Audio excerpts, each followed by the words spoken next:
Good evening everyone. आज से हम स्टार्ट कर रहे हैं नॉन वर्बल रीजनिंग का पार्ट। ठीक है, और सबसे पहले हम स्टार्ट करते हैं नॉन वर्बल रीजनिंग में मैट्राइसेस। अब ये मैट्रिक्स जो है या मैट्राइसेस जो है, इसमें दो चीज़ें होती हैं बच्चों। एक होती है रो और एक होती है कॉलम। ठीक है, कौन कौन सी दो चीज़ें होती हैं? एक होती है रो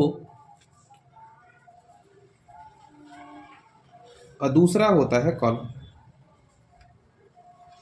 अब अगर हम बात करें कि एक रो होती है और एक कॉलम होती है, तो इनको भी हम समझने की कोशिश करते हैं। ठीक है, what is row and what is so called column. और अगर हम रो एंड कॉलम को प्रॉपर तरीके से समझने की कोशिश करें, तो जितनी भी हॉरिजॉन्टल लाइंस होंगी वो रो कहलाती हैं, और जितनी भी वर्टिकल लाइनें होंगी वो कॉलम कहलाते हैं। सर समझ नहीं आया? सर समझा देंगे, सर इसी के लिए बैठे हैं। तो देखो बच्चों, जितने भी ये हॉरिजॉन्टल लाइंस हैं, ठीक है, ये जितने भी हॉरिजॉन्टल बॉक्सेस हैं, मतलब आप अगर लेफ्ट से चलना स्टार्ट करें और राइट की तरफ मूव करें, तो जो भी चीज़ें हैं ये क्या कहलाएंगे? ये क्या कहलाएंगे? ये रो कहलाएंगे। लेकिन अगर हम बात करें कि अपन ऊपर से नीचे की तरफ आए, तो वो क्या कहलाएंगे? कॉलम कहलाएंगे। क्या कहलाएंगे? वो लाइनें कॉलम कहला जाएंगी। ठीक है, जैसे कि चाहे हम ये मैट्रिक्स लें, चाहे हम दूसरी वाली मैट्रिक्स लें, ये क्या कहला जाएगा? कॉलम कहला जाएगा। समझ गए बात को? दूसरी बात, ये जो जितने भी नंबर इसके अंदर दिए हुए हैं, देखेंगे अल्फ़ाबेट जो भी दिए हुए हैं, चाहे हम इस एफ की बात करें, चाहे इस क्यू की बात करें, चाहे एम की बात करें, एस की बात करें, आर की बात करें, या फिर जो भी नंबर दिए हुए हैं इनमें से किसी की भी बात करें, सभी का कुछ ना कुछ लोकेशन फिक्स है। सभी का कुछ ना कुछ लोकेशन फिक्स है। और ये जो लोकेशन है बच्चों, ये दो चीज़ों से मिलकर बना हुआ है। ठीक है, रो कॉलम। अब रो कॉलम एक साथ लिखने का मतलब ये है कि जैसे हम फॉर एग्जांपल एक वैल्यू लेते हैं कि जैसे कोष्टक में हमने कर दिया एफ। कौन सी वैल्यू है? एफ। तो ये जो एफ वैल्यू है बेटा, ठीक है, ये जो एफ वैल्यू है ना, तो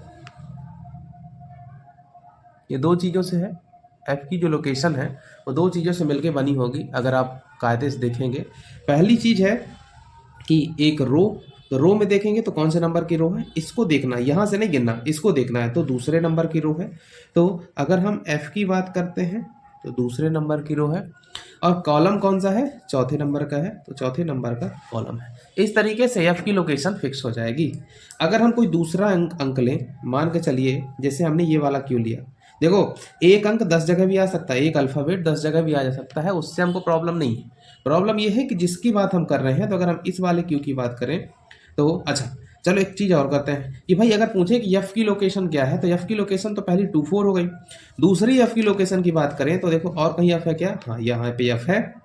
और जब दूसरी जगह एफ है, एक तो एफ ये भी है, तो इसमें देखो रो कौन सा है पहला, कॉलम कौन सा है ये, तो 1 और 2 भी इसकी लोकेशन होगी। एक तीसरा एफ ये भी है, तो रो कौन सा है? तीसरे नंबर का। कॉलम कौन सा है? पहले नंबर का, तो 31, इसमें भी एक एफ मिलेगा। इसी तरीके से एक चौथा एफ है, तो इसको देखेंगे तो रो कौन सी है? चौथी। कॉलम कौन सा है? तीसरा, यानी कि 4-3।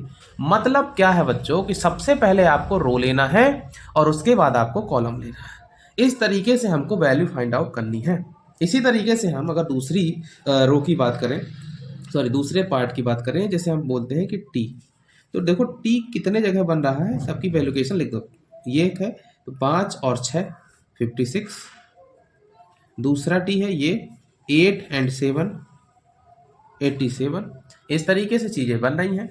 लेकिन हमको एक चीज़ और याद रखना है, कभी भी अगर कोई पूछे क्या इन दोनों को मिला के कोई अंक बन सकता है, तो बिल्कुल भी नहीं बन सकता। इन दोनों को अंक मिला के कोई भी अंक बन पाना पॉसिबल नहीं है।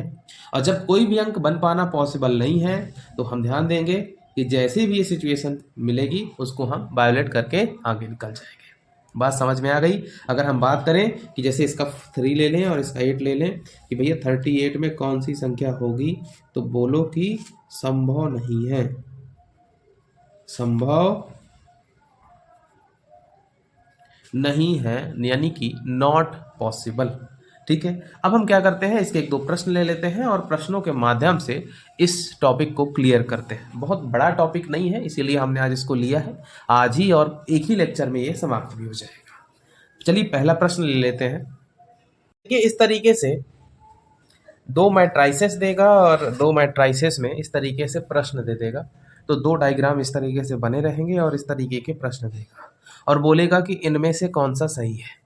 अब समझिए बात को, जैसे अभी हमने किया था कुछ देर पहले, तो एफ की लोकेशन 24, 12, 31 और 43 आई थी, तो एफ की 4 लोकेशन है। इसी तरीके से हर अक्षर की कुछ ना कुछ लोकेशन है, और यहाँ पे अगर हम देखें कायदे से तो हमको 24 भी मिल रहा है, 31 भी मिल रहा है, 24 मिल रहा है, 31 मिल रहा है, 31 मिल रहा है, 00 कहीं नहीं मिल रहा है। तो इस तरीके से एफ की कितनी लोकेशन आ रही है, 24, 12, 31 और 43 में से तो 43 तो कहीं नहीं है। तो अगर हम एफ के नीचे की बात करेंगे तो 00 तो पॉसिबल नहीं है, तो इसको हटा देंगे। 31 हो सकता है, 24 भी हो सकता है 31 भी अगेन हो सकता है। फिर दूसरा चालू करेंगे, फिर तीसरा चालू करेंगे।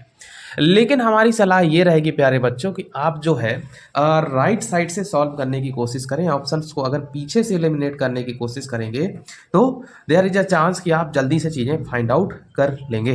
ठीक है, अब जैसे यम के लिए बोल रहा है, ठीक है, जैसे एम के लिए बोल रहा है कि एम की लोकेशन क्या है, एम की लोकेशन है 99। अब आप सबसे पहले देखो कि एम कहाँ पे दिया हुआ है, तो एम दिया है ये, तो एक एम ये है जिसकी लोकेशन कितनी है 029। अब 99 इसमें तो बन नहीं सकता, तो इसमें देखना तो अननेसेसरी है। तो 9 और 9, तो ये एक 9 और एक 9 मिला के क्या ये बन पा रहा है एम, नहीं। तो पहला ऑप्शन यहीं से क्या हो जाता है, पहला ऑप्शन एलिमिनेट हो जाता है, ऑप्शन फर्स्ट यहीं पे खत्म हो गया। दूसरा देखेंगे कि एम क्या 89 एम को बना पा रहा है, तो 8 और 9 मिला के फिर से ये आ रहा है, तो ये दोनों मिला के भी नहीं बना पा रहा है। अब कहानी आती है, क्या 8 और 8 मिलकर यम बना पा रहे हैं, तो ये 8 और ये 8 गए, तो ये भी यम को बना नहीं पा रहे हैं, तो 3 ऑप्शन हट गया। अब बात आती है यम को बनाने के लिए क्या 1 4 सफिशियंट है, तो 1 और 4, तो 1 और 4 बिल्कुल सफिशियंट है, ये सही हो गया। अब चूंकि 3 ऑप्शन यहाँ अपने आप गलत हो गए हैं, तो हम बाकी की चीज़ों को इनके आगे का सही नहीं करते हैं। अगर कहानी ऐसे फंसती कि ये सही हो जाता, ठीक है, तो इसके आगे चेक करते, तो यहाँ पे चौथा नंबर अपने आप आंसर हो जाएगा। अगर आप कहते हैं तो अपन क्या करते हैं, उसको एक बार कैलकुलेट करके भी देख लेते हैं। तो देखिए एफ की वैल्यू क्या 31 है, बिल्कुल है, 3 और 1 मिलाएंगे तो एफ आता है, वेरी गुड, आ रहा है।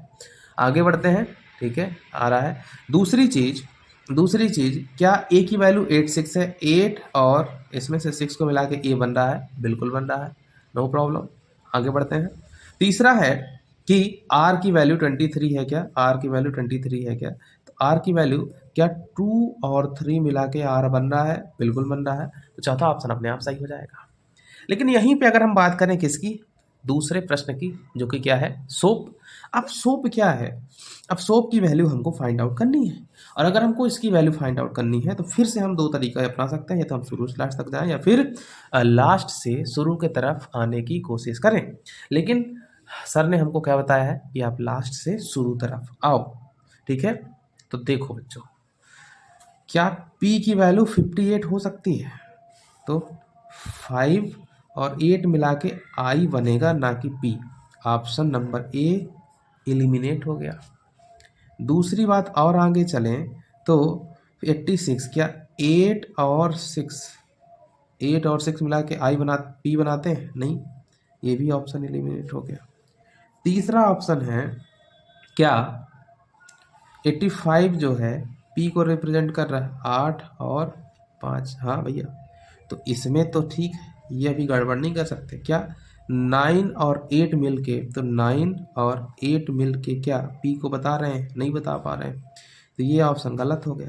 और जब ये 3 ऑप्शन गलत हो जाते हैं तो चौथा ऑप्शन अपने आप सही हो जाता है।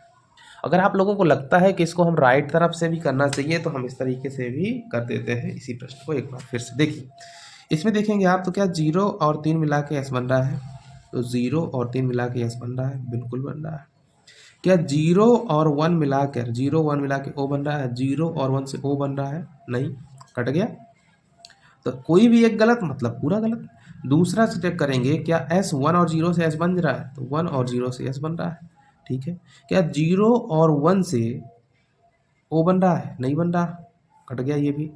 तो देखो जब शुरू से सॉल्व कर रहे हैं तो कहीं ना कहीं ऐसी सिचुएशन जरूर फंस रही है कि देखो 0 3 से बन रहा है, 1 0 से बन रहा है, 3 4 से भी देखोगे तो 3 और 4 इससे भी यस बन रहा है। तो देखो इसमें शुरू के चारों ऑप्शन सही हो गए, आप फंस जाओगे।